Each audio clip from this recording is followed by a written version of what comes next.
Welcome to another episode of The Brand Called You, a video and podcast show that brings you leadership lessons, knowledge, experience, and wisdom from hundreds of successful individuals from around the world. Today, I'm delighted to welcome an activist who is addressing the environmental issues in our country, Mr. Rahul Banerjee. Rahul, welcome to the show. Rahul is a BTech in Civil Engineering from the Indian Institute of Technology, Kharagpur, and a PhD in Environmental Planning and Management with specialization in Water Resource Management from Center for Environmental Planning and Technology, University, Ahmedabad. Rahul is specialized in Adivasi development and natural resource management. He's a voluntary social activist among the Bhil Adivasi indigenous people in Western Madhya Pradesh state of India. He lives in Indore. And his focus has been on urban water resource and energy management today. And today we will talk to him about water.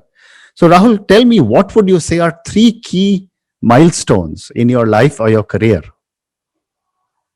The first was that when, as a student in IIT Kharagpur, I used to go out to do some classes, coaching classes for Adivasi children nearby. There are some Adivasi villages just next to the campus. Mm-hmm.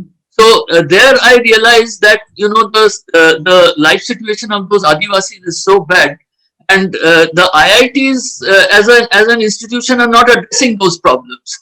So that was the first thing, that when I used to go there in the early 80s, 81, 82, I realized that something has to be done for these people. Okay. So that is the first milestone that I decided I would not pursue a career as a professional engineer or manager.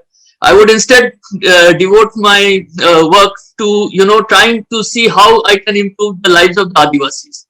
That's an amazing realization so early in life, isn't it? Yeah, actually, I was involved in student movements at that time. From the late 70s, right from the time I joined college in 1978, I was involved in various student movements with regard to problems that are there. So my orientation, even though I had joined a professional college, my orientation right from the beginning was towards social work. Okay. So that is why, and then that is how I went to these villages. And so by the time I graduated, in that time it was 5-year course from 78 to 83. By the time I was graduating, I had decided that I would not join these. Let's move to your second and third milestone. The second one was when I came to work among the Adivasis in Madhya Pradesh, I realized that I didn't know anything, about the problems that they were facing. Correct. All that I had learned in IIT, at that time, it was not of any relevance to their problems. So then, when I started, working with them, I realized that it's the Adivasis, they have a tremendous amount of knowledge, the indigenous knowledge that is there. Main problems are, soil, water conservation, forest conservation. These are the problems that are there, and they have very good ideas how to, solve those problems. So that is the second milestone that I set aside what I had learned in IIT, and I learned what they had done. And then with the community, we started work on soil, water, and forest conservation, which has been tremendously successful over the years. So that is the second milestone that was. Okay. So, now let's talk a little bit about, urban water resource and energy management. When I was, reading about you, it was such a fascinating amount of stuff you sent me. My first question is, what are the problems of centralized water supply? You see, the urban cities, they are so big that they have to source their water from some distant place. You see, for instance, if I take the city of Indore, then the city of Indore has to source its water from the Narmada River, which is 50 to 60 kilometers away and some 500 meters down, the height. So that is the problem, not only in Indore, whether you take Mumbai or even Gurgaon, all these places, or Delhi, they have to access their water from some other river source, water source that is at a distance. Now, as soon as you do that, your costs increase tremendously because you have to pump water from a distance to these cities. So that is the main problem of centralized water supply. that you have to source the water. These concentrated areas where millions of people are staying, to supply them water, you have to source it from a distance, and that involves a huge cost, both ecological and environmental and economical. And you have also said that piped water supply leads to greater wastage. Help me understand this with an example. Yeah, actually, suppose you have you need one bucket of water for some purpose. If you have to access it with your own hand, go to a well and get that water, or go to a hand pump and lift that water from a hand pump. You have to expend your own energy, your physical energy. So obviously you will economize on that. So you will see that for a particular amount of work, if you need just one bucket of water, you will see whether it can be done in half a bucket of water, because you have to expend energy, your own energy, to do it. Okay. But when water is supplied by tap, that energy, artificial energy, is being used, and actually the cost of that you don't have to bear. In centralized water supply in every city, the amount of cost that is there in giving that water through taps, that is not recovered by the municipality or the urban local body. Okay. So if the cost is, say, 100 rupees per a certain amount, say actually the cost, for instance, in Indore, for 1000 liters of water, the municipality has to spend something like 60 rupees. But from the user, they take only 5 rupees. That is the state in Indore, that 60 rupees they are the cost of that water and fine. So when you get cheap water, then you're not bothered. So even one, you will use more, two buckets, 3 buckets, because you're getting it cheap. That is the problem. So Rahul, tell me, every city, every government talks of water conservation, right? That there's work going on, water harvesting, etc. So are some of these schemes really working? Yes, in principle, these things should work. Like for instance, if you take our building where I'm now sitting and talking, we are water positive because we have water harvesting, water recharge, and wastewater is recycled. All our wastewater, there are 2 kinds of wastewater: the grey water from the bathroom and kitchen, and the black water from the toilets. So we treat them separately. Grey water is treated separately and it's reused. We have a dual plumbing system, so it's reused for gardening and flushing toilets. So if these things are there in principle, and if they're implemented, then a particular house can become water positive. I mean, not only you don't have to take water from outside, but actually our house here is contributing to water, to the environment. It's water positive. So it's not that it can't work. The problem is that to work on a large scale, the municipality has to take the decision to promote these. So in the laws, like for instance the development rules of the Indore Municipal Corporation, it is there that you have to do water recharging and water harvesting and wastewater treatment and all these things, but they're not implemented. So instead they provide centralized water supply. If they say that that we are not going to provide centralized water supply, you have to take care of your water yourself, then people will do these things. Okay, but I'm literally thinking as you're talking, most of us in the last few years have become very conscious of waste management. We have started to segregate our waste and put it into different bins, etc. Do you think every household can become water positive? Yes, definitely. I mean, if it's like our house is a standalone house, on 1500 square feet, and it's a 2-story house.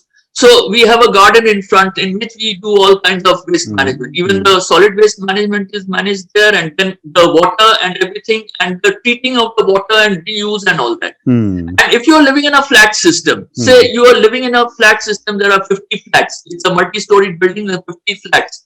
So all those flats together below, where you have the parking area and all that, below the parking area you can have a water harvesting tank where you can harvest all the water from the rainwater, and you can have a treatment plant also. It can treat. So it's not that it's not possible, and it's cheaper. See, for instance, what happens, this whole thing about wastewater management is that if you do it at a decentralized level, the cost of managing is less. Because the grey water can be easily treated. It doesn't cost much. And of the total wastewater, 90% is grey water. The water we use for bathing, washing clothes and all that. Only 10% is black water from the toilets, which is difficult to treat, which is more costly. But what we are doing is, when we have a centralized wastewater system, this 90% grey water and the black water, they're mixed, and the whole thing becomes black. And then the cost of treatment goes up immensely, and then you have to transport. There are a lot of problems with transporting also. The sewage system, that also is problematical. So there a lot of cost is there, and then people die trying to clean those sewers, and all that kind of problem comes up. So all these problems, and then it goes to the sewage treatment plant, and then it's a huge cost. When it once millions of liters of water, for instance, the water supply say is 100 liters. Then 90 liters of that becomes wastewater. You know, when if your house gets 100 liters of water, centralized water supply, potable water, then 90 liters becomes wastewater out of that. So then that's another big cost out there. Whereas that 90 liters, of which 80 liters is actually grey water, you can treat it very easily and then use it for plumbing and gardening. You know, which are the main. So it's actually, in my opinion, it's criminal to, costly potable water you're using for flushing toilets and gardening. That is a criminal waste. You see? And at the same time, what we are also seeing in some of the older cities, older developments, there's a lot of sewage water that's beginning to contaminate drinking water. What are the answers to that? Just redoing the entire infrastructure? Yes, that is what I was saying, that the problem with sewage. You see, the sewer systems, when you design those sewer systems, you have to design with a 30-year kind of thing, because it's a huge investment, that sewer. So you have to design with a flow, that 30-year flow, that 30 years later, what will be the flow? Now, the problem with that is that actually at the moment, the flow is not that much.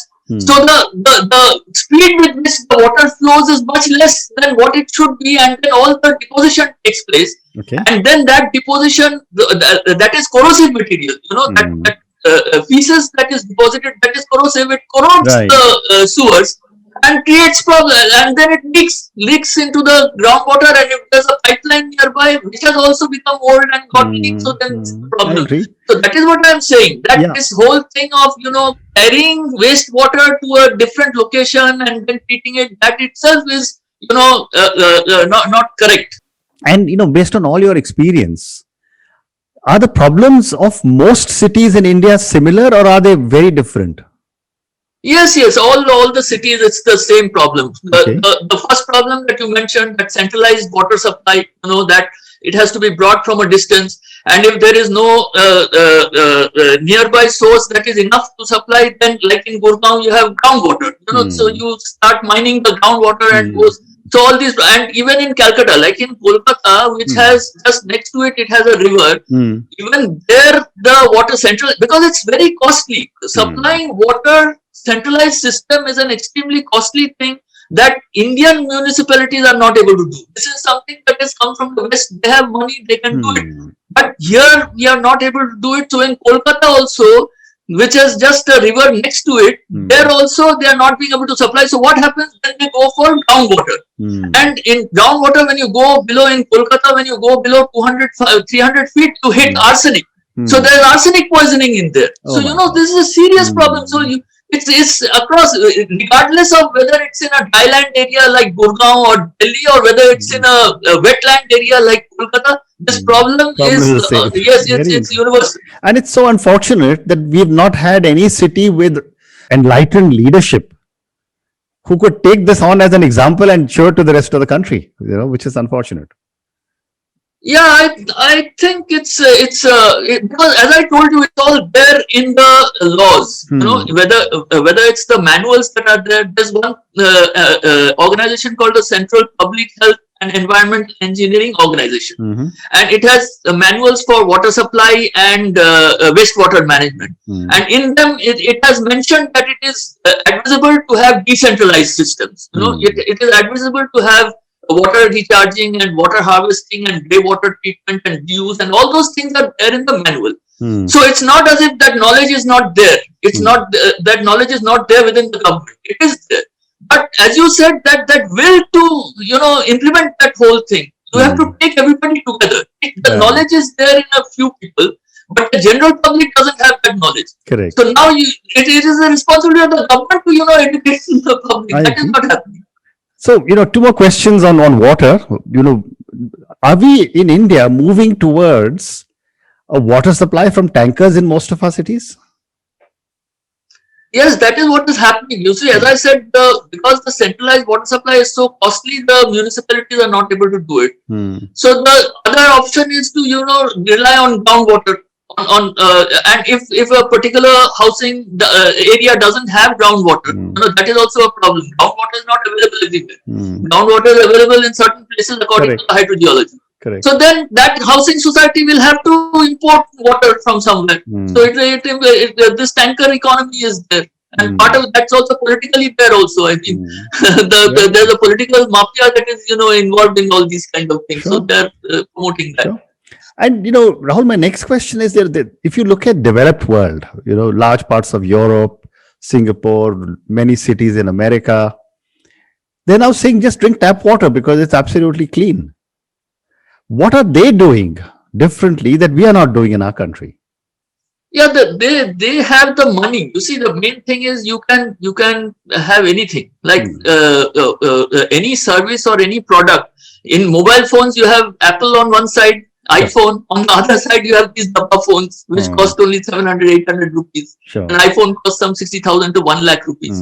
So the thing is that any service has various levels of quality. So if you have the money, you can do it. I mean, they have the money. These developed countries, they have the money to do it for various reasons. Let's not go into why they have the money and why we don't have the money. But the reality is that we don't have the money. ULBs in this country, except for Mumbai, any other ULB you take is in deficit. Mumbai, because it has all these rich people out there, they are the only ULB that is in surplus. Correct. But even they are not following these policies. So the thing is that providing tap water, portable tap water, drinking quality tap water is a hugely expensive thing. So I don't think it's possible in India. Okay.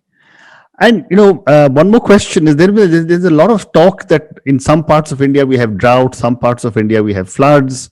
For the purpose of an equitable distribution of water, is there any future in this thing of linking rivers so that everyone has water? See, the inter-river basin transfer.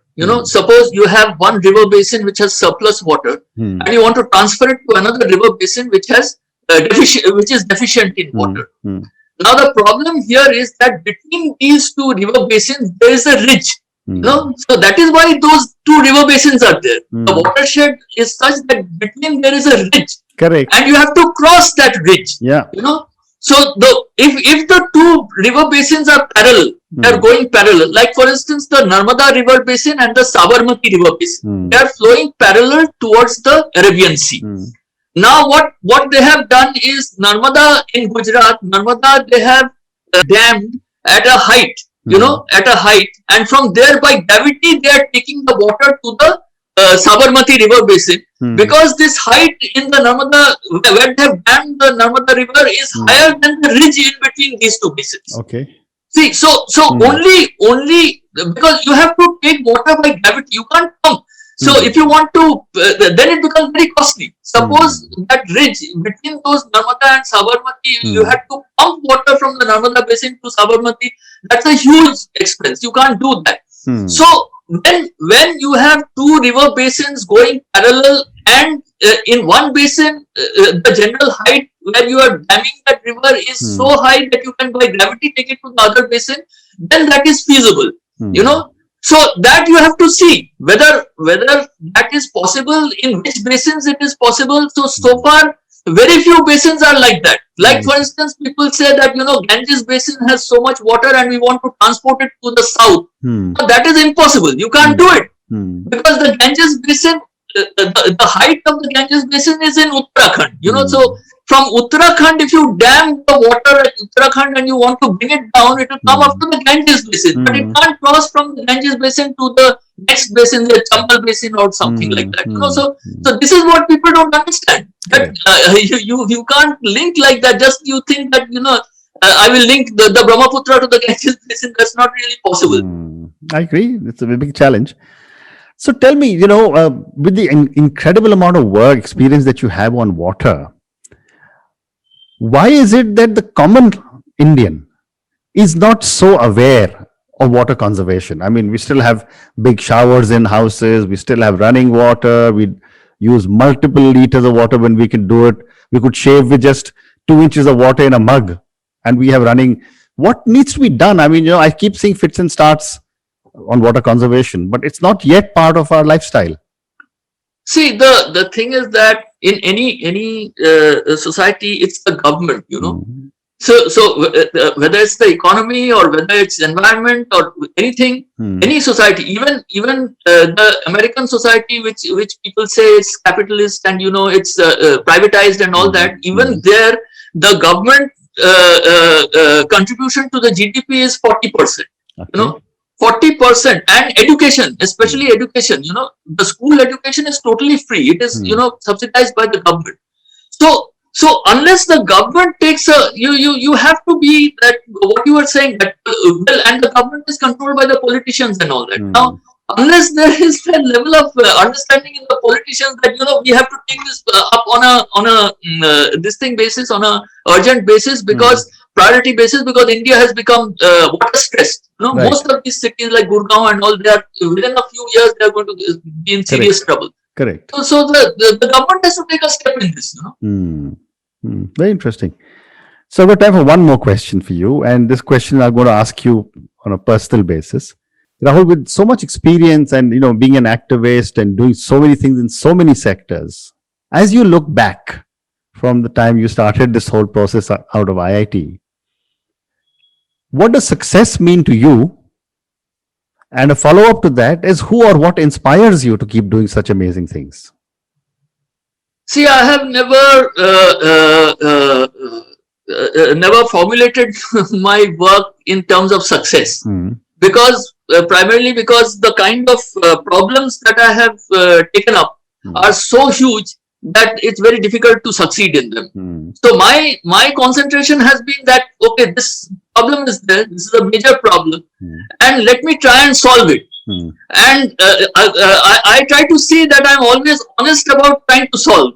So from time to time I flag in my efforts and then I just push myself. So that is the way I work. I've never thought of success. I've only said that, okay, this problem is there, let me try and solve it in the best way. Okay. And try to improve myself. That is the way I. And the follow-up I asked you, you keep pushing yourself to doing such amazing things for the greater good of people. Who or what inspires you? So it's the Adivasis, as I said. See, when I came to Alirajpur in Madhya Pradesh 35 years back, first thing I learned was that these people are fantastic. So they live a subsistence lifestyle, and most of them they don't aspire to a rich lifestyle. The things are changing, but generally their thing is that they say that, okay, the nature is there and this is there, this is what I want, and I am happy with that, and I want to improve. I want to live in that. So that is a thing. So this commitment to nature. That is what I have learned from them, and that is how I live my life all the time. I try to see that I become better in my relationship to nature. Very nice. Rahul, thank you so much. It's been such a pleasure speaking to you. I know I have learned so much about water just talking to you, and I'm sure the thousands of people who will listen to you and me talking will learn a lot. Thank you again, and I wish you lots of success. Thank you. Thank you.